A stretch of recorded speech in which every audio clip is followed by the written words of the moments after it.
Retour sur le plateau de l'info de Futur TV. Bloqué par la crise budgétaire aux États-Unis, Barack Obama annule sa tournée en Asie et avec sa participation au sommet de l'APEC en Indonésie.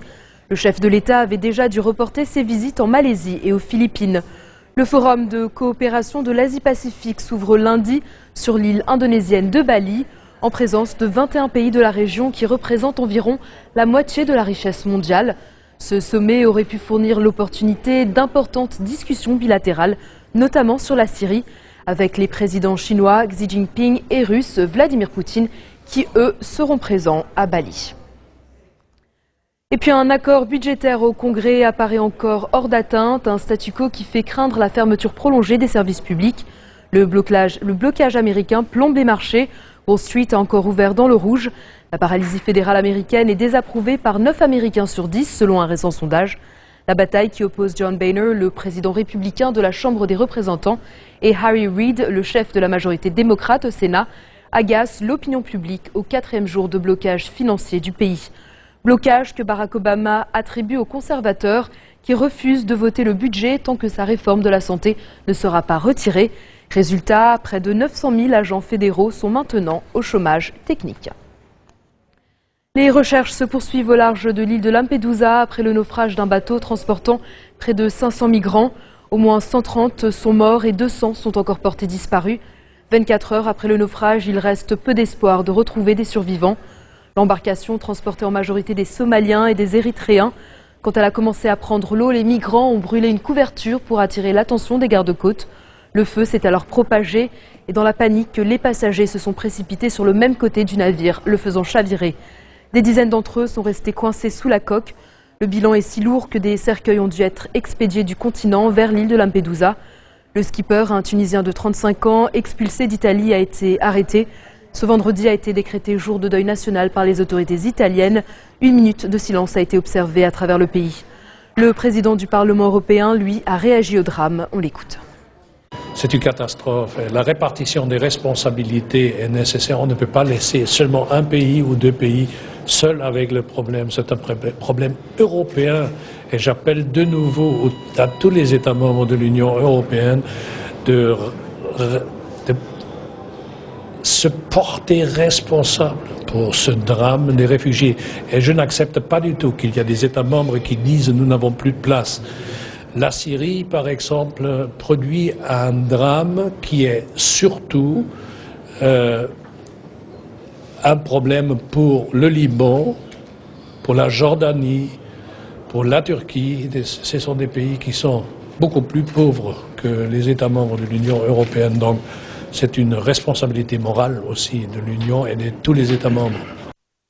En bref, dans le reste de l'actualité, le pape est à Assise en Italie ce vendredi pour honorer le saint dont il a choisi le nom. François a plaidé pour une église plus dépouillée et solidaire des laissés pour compte au lendemain de la tragédie de Lampedusa. Devant quelques 100 000 fidèles, il a dénoncé l'indifférence à l'égard de ceux qui fuient l'esclavage et la faim pour trouver la liberté. Le pape a également appelé les chrétiens à suivre le modèle de la pauvreté initié par saint François. À Washington, la femme à l'origine d'une course-poursuite avec la police est morte. La suspecte a essayé de forcer un barrage non loin de la Maison-Blanche. Prise en chasse par le service de sécurité, elle roulait en direction du Congrès. Seuls les policiers ont ouvert le feu et l'incident est sans relation avec une opération terroriste. Une fillette de 1 an qui se trouvait dans le véhicule n'a pas été blessée. Cet incident intervient 3 semaines après la fusillade qui a fait 12 morts au sein de la marine dans la capitale américaine. Et puis le Pakistan interdit Skype pour des raisons de sécurité, une interdiction qui doit durer 3 mois et qui concerne plusieurs services de messagerie et de téléphone sur Internet dans la province de Sindh. Cette région est particulièrement prise pour cible par les groupes armés islamistes. Sa capitale, Karachi, poumon économique du Pakistan et qui compte quelques 18 millions d'habitants, est en proie à des violences sectaires, des enlèvements et des meurtres commandités. Plus de 23 000 postes supprimés entre 2014 et 2019. Voilà les premiers chiffres de la restructuration prévue par le ministère français de la Défense. Les sites visés sont pour le moment au nombre de 6, parmi lesquels 4 sites de l'armée de l'air. Le ministre de la Défense dit vouloir créer la première armée d'Europe. On écoute Jean-Yves Le Drian.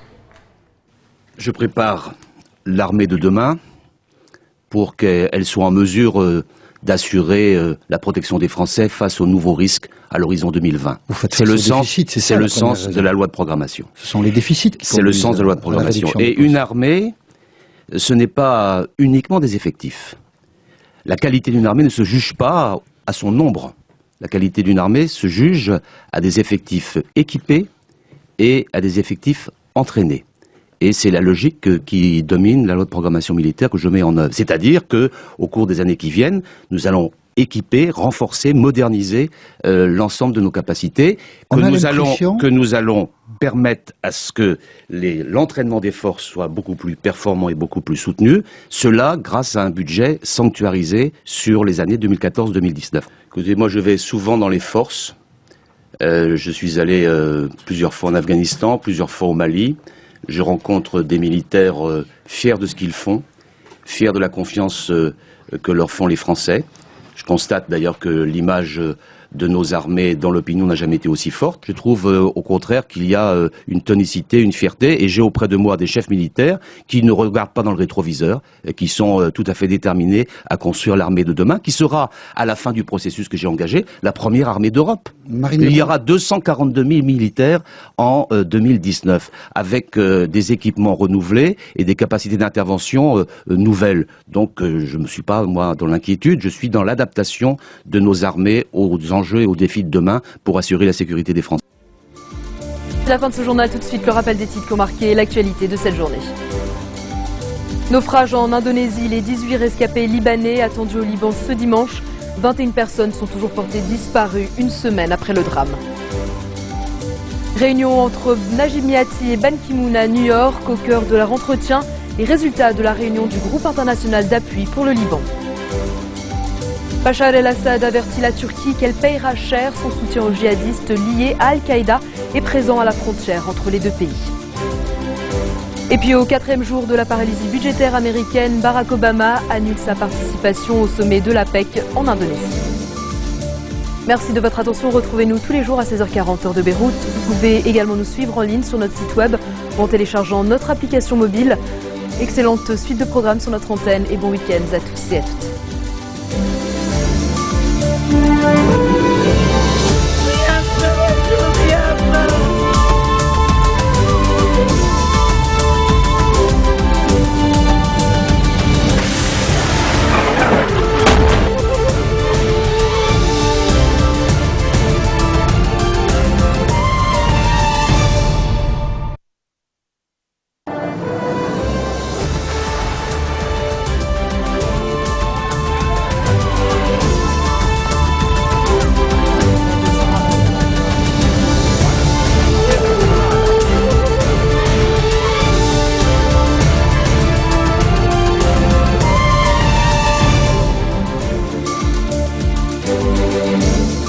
أهلا بكم إلى نشرة سوريا اليوم.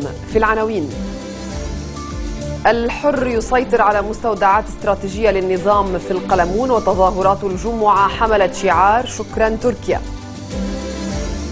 الجربة يلتقي قيادات الجيش الحر لحسم ملف جنيف 2 ومعالجة التطورات الميدانية مع تنظيم داعش. السعودية تدعو إلى محاسبة المتسببين بالجرائم في سوريا، وبرلمانيو الاتحاد الأوروبي يرحبون بنزع كيماوي الأسد.